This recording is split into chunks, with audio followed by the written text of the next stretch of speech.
This is Squad in 2015. I've been playing this game for years now. In fact, I started in the summer of 2015 when the pre-alpha released, years before it was ever available on Steam. I'm talking back in the days when there were no vehicles, when you had to run from main, when there were no such thing as rally points or FOBs, when those things were just introduced. In fact, you know, this was the time where you'd literally spend the first 10 to 15 minutes of the game sprinting towards whatever location you were supposed to go to.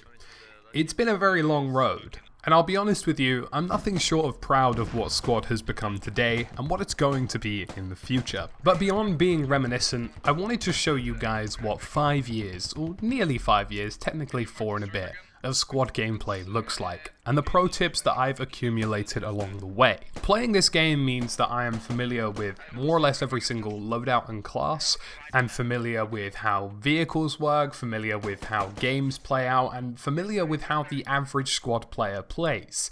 And it's stuff like this that can really come together to create a really holistic view of how you should be playing Squad and how you should be working about your way within the game. For those of you who have played with me or watched my videos, you'll know that this isn't just some like weird flex video. Even though I'm going to be talking about, you know, I'm so good at this, or I do statistics of this, it's really just about explaining how you as an individual player can improve in the game and what you can offer better to your team. Now, Squad is very much an objective-based game and a team play-based game, which is a core crux of the game, but individual talent can actually change the tide of a battle. If you're the person who can successfully land a hat on a vehicle and blow it up, if you're the person who can successfully wipe an objective of infantry, or the person who can clear out a hab because you're just thinking and outplaying your opponent, then you're going to be a key game changer in Squad in any given battle. And if you have watched some of my videos in the past, or you have played with me, you guys will know that I average at around 20 to 30 kills a game in most scenarios. I tend to get a few vehicle destroys. I try to do my best to wipe out fobs or make sure our fobs stay clear, and it's all very objective focused. So without further ado, let's break down into the number 1 tips that I have for Squad. I'm going to start from the very ground up, talking about settings and styles of play, and then talking about some more advanced tactic level stuff. But let's just begin. From the very beginning, the biggest question I get asked are settings. You know, what settings should I be playing at, etc, etc. Naturally in Squad you really do want to be maximizing your frame rate, especially if you're using a variable refresh rate monitor like I am. But just in general, the only setting I really try to be a little bit cautious with is field of view. Now, field of view in Squad is quite important because it changes your zoom in, zoom out measurements. Now, if you have a lower field of view, you'll notice that you have a much wider zoom. You can see more of what's going on your screen because you're more zoomed in, but you can see less of what's going on around you. If you have a very wide FOV, you probably won't see things in the distance too well, but your immediate area is pretty strong. Now, I tend to try and do a little bit of a trade-off between the two. I do have a lot of engagements at long range, but for the most part, I try to be the person that pushes really close, gets into the face of enemies, and causes disruption. I consider myself to be a disruption player in Squad because I get into situations where no player would expect me to be, where I'm wiping players, where I'm taking out mortars, just purely because that is the best way to disrupt an offensive push or a defensive hold in any given objective if you're just somewhere you shouldn't be.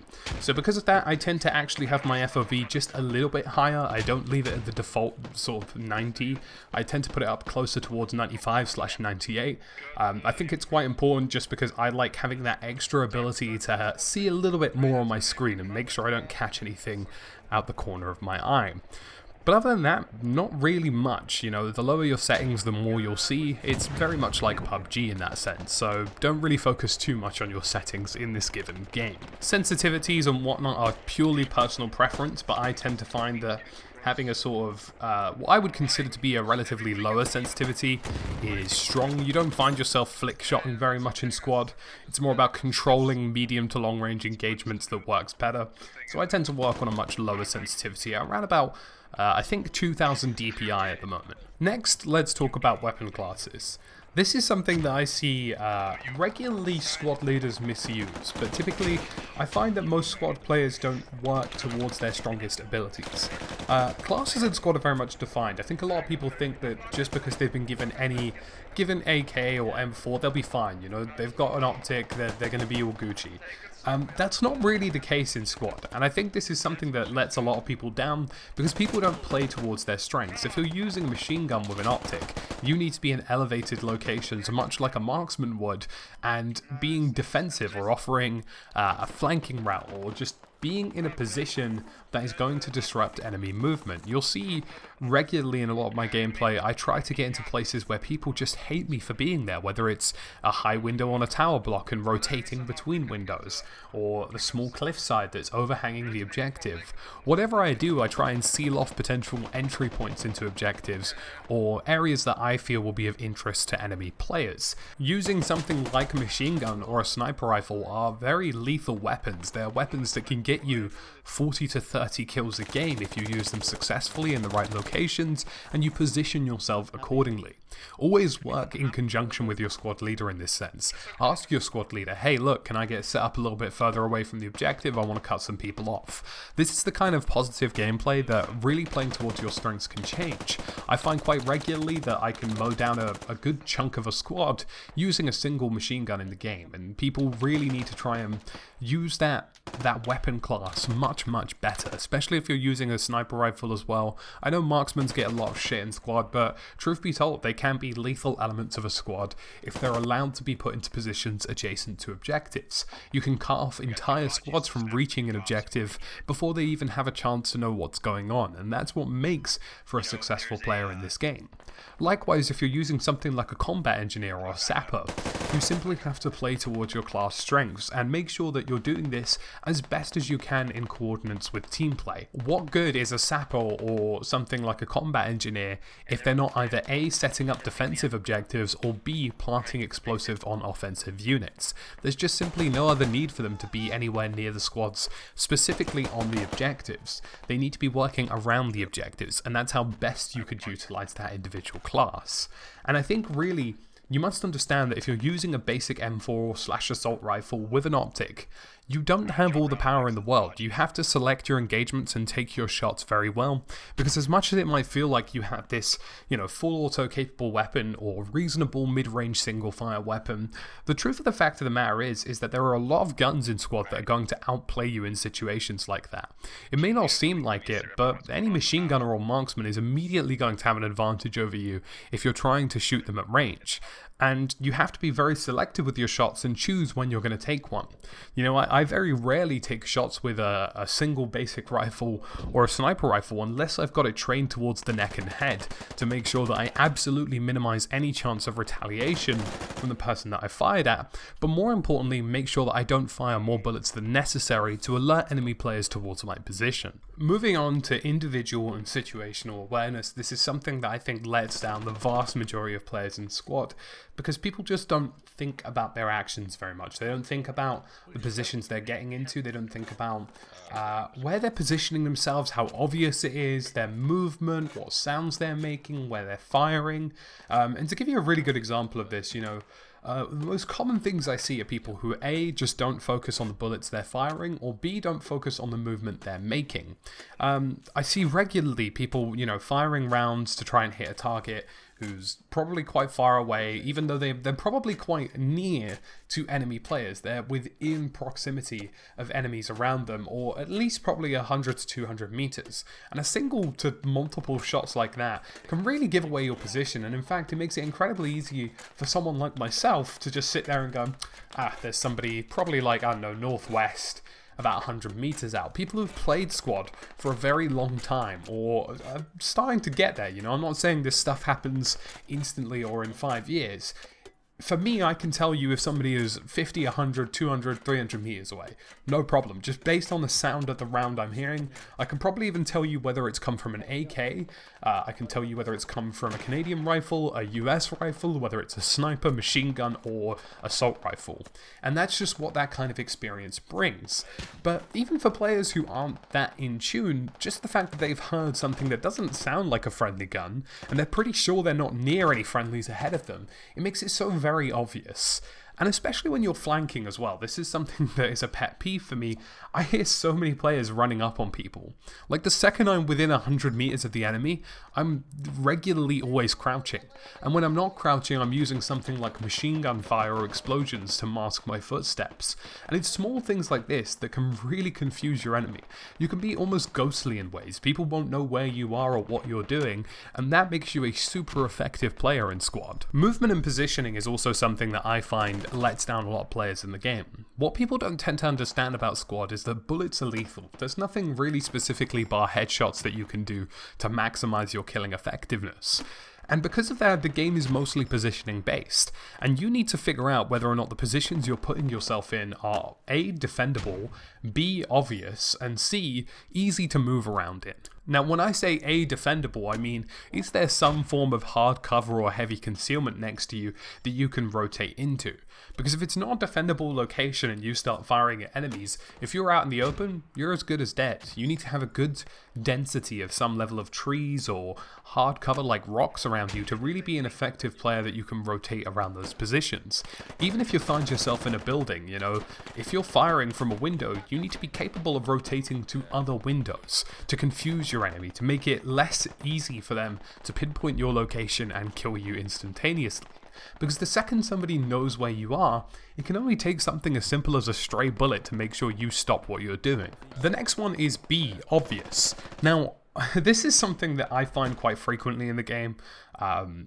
Obvious locations. You know, I feel like there are pretty obvious locations. For example, I was recently playing on Scorpo Territory Control, and I was in this tower block building. I've marked on the map that I've just showed you here.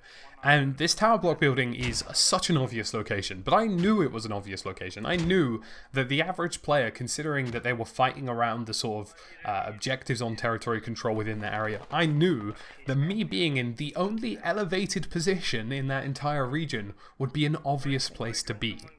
And once you start understanding that that's an obvious position, the more you can utilize it to your advantage.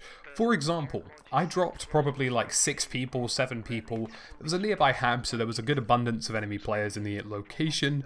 And when I did that, I stopped. I left the building for a moment. I got out of the building and I went to an adjacent tree line, which was not as obvious. It was probably less in the way than the building, but it made it so that the people who had been killed by me prior had told their squad mates, look, there's somebody in that building shooting out of a window. And within probably about 2 minutes, you can say, well, they've probably all looked up at that window and seen that nobody's there. Let me go back. Because you need to understand, for every player that you kill in squad, you need to make the assumption that they have told everybody in their team who may be in the local proximity where you are. Even if it's one person, that safely means to me that there is a very high statistical chance there are at least 7 other people who know the potential position that you're in. Even if you kill them instantly with a headshot like I tend to do with the sniper that I was using, it seemed to be very obvious of my location.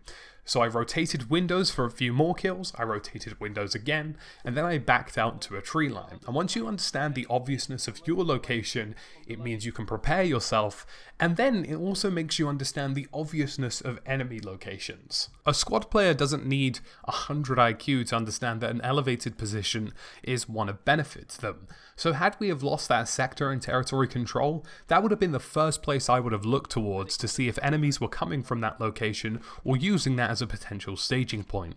And typically that is something that I think is pretty important. And this brings me on to C, easy to move around in. Squad has free look. People need to use it more. I can't tell you how many times I've killed an enemy player just because I've seen them wriggling in a bush, and if they hadn't have moved, I wouldn't have noticed them. The human brain is designed to look at patterns. It's designed to detect movement, look at changes in patterns, and look at patterns around them. So if I'm looking at a tree line which is incredibly dense and pattern oriented, if I see something within that collective move, I'm gonna fire rounds over there. The less you move in this game, often the better. And this also links in with things like lighting and foliage. You know, are you in a well-lit location? Are you in shadows? Are you in lots of bushes? Are you being difficult to see? You'll notice that when I'm in high pressure situations in gameplay, I often tend to go for the closest bush near me, be as still as I possibly can, and let the enemies come towards me. People in squad are overly pushy. People move too fast towards what they perceive to be enemies because sometimes they haven't seen action for quite a while. So the second they see some, they jump at the opportunity to do it. And that's your opportunity to sit back in a more concealed location and be completely punishing to players who take that kind of mantra into public servers. So we've covered settings, movement, and also weapon classes. The final thing I want to talk about is understanding enemy players and understanding engagements. Now, in squad, you have captured objectives, and those captured objectives should give you a rough approximation of where enemies are coming from. Checking maps for markers is also good practice for understanding the location of vehicles, potential enemy squads, and other things like that. But the big issue with squad, and this is something that so many people do, in fact, I could probably say that the vast majority of my kills come from doing this in squad, is that squad is literally a line of players looking at a line of players and they all shoot at each other. Whenever any engagement happens, I can tell you 9 out of 10 times, it's literally a cone of view versus a cone of view. And if you watch squad competitive games, this is exactly what I was talking about when it comes to things like people sprinting, people firing at things, and making their positions well known. Because every single player starts looking in that direction. It's a bit like, I don't know, playing in a zombie video game. You know, if you've got zombies around you in a video game and you fire a bullet, they all come rushing towards you in that rough area. And if you knew where the zombies were before, you know the trajectory they're going to take to get to you. And in squad, it is fundamentally no different in any way. You fire around, there will be a trajectory of players taking a specific path with a cone of view. They will know where you are, they will be heading towards you, and they will only be looking in that direction because that's all most players think about, and not many players have the ability to completely use a 360 or 180 degree field of view to make sure they're not going to be taken out from elsewhere. People naturally push towards engagements and action, but most people don't have the ability to look around. Most people will rush towards a given location and not think twice about it. And this is how you as an individual can probably be one of the most effective squad players in any given game. You'll find most times out of 10 that I don't stick necessarily with my squad directly. They'll be within about 50 to 100 meters to me, so I can get to them easily if something happens. But for the most part, I'll always ask my squad leader, look, can I get set up somewhere? You know, make sure you guys don't get flanked from somewhere. And it's as simple as that. Often when we're defending or attacking, I move off from the beaten path, you know, I let my squad of 7 or so people take on the 8 to 16 or so people within a given objective, and I move to adjacent positions. So if they're attacking us, I can take them out because I know they're going to be looking in one location. I can wait for them to walk past me, go up behind them and absolutely blitz them. Or if we're attacking an objective, I can make sure all of their defenses are focused in one location before I can get around them. And this is why situational awareness is so damn important. Because I very rarely fire shots. I wait for my perfect opportunity to unload my magazine. I wait for the time to be right in order for me to get into the right locations, the right situations, and take out as many players and be as effective as humanly possible. And what makes this so effective is not only do I get lots of kills because nobody is looking in my direction, chances are they're all looking in a certain direction, they're all firing rounds, they're all making lots of noise that's masking anything that I'm doing. But what makes this so effective is even when I am detected, even when people know I am there, whether it's me firing from a bush from the distance that's far away, or me literally being within their compound, I create an element of doubt, or I make it feel as though there are more of me than there actually are. If you have 8 to 16 men who are defending an objective and they suddenly see my squad coming their way, they're going to focus all of their assets in that location. If I move around and I get behind them or get an adjacent flank on them and start opening fire, and I kill quite a few of them, they're going to think there's even more people, which means they're going to pull some of their resources in that direction. They're going to be spending 5 or 6 people focusing on one person, and that means less people engaging my guys, meaning that they can be more effective. The same applies for defending too. If they think that there's, half a unit out in the woods with them, as opposed to all sitting on the objective, they have to allocate resources. They have to commit to taking me out because they know that I'm going to cause them a problem. And when they do that, it means they're more easily picked off one by my own defensive players. And I can't stress it enough how important it is to understand, when you should and shouldn't fire. Don't open up on the first person you see. Wait till you see a unit. And I can't stress how important it is to not give away your location. Don't move too much. Don't fire too many bullets. Don't sprint everywhere. Just make that positional awareness your key asset in squad. Get into locations, understand where your enemy is coming from, and completely decimate them for making aggressive pushes towards what they perceive to be combat. Once you start doing that, I guarantee you will be one of the most effective players in any given squad game. So folks, that's about it from me today, the Tactical Brit. If you want to see more guides, more tips, more everything regarding squad, please let me know in the comment section below. And if you have any individual questions about your style of play or what you're doing in the game, just let me know. Let me know and I'll chat to you guys and we'll talk about it. Thank you folks for watching, and I'll see you again soon in another video.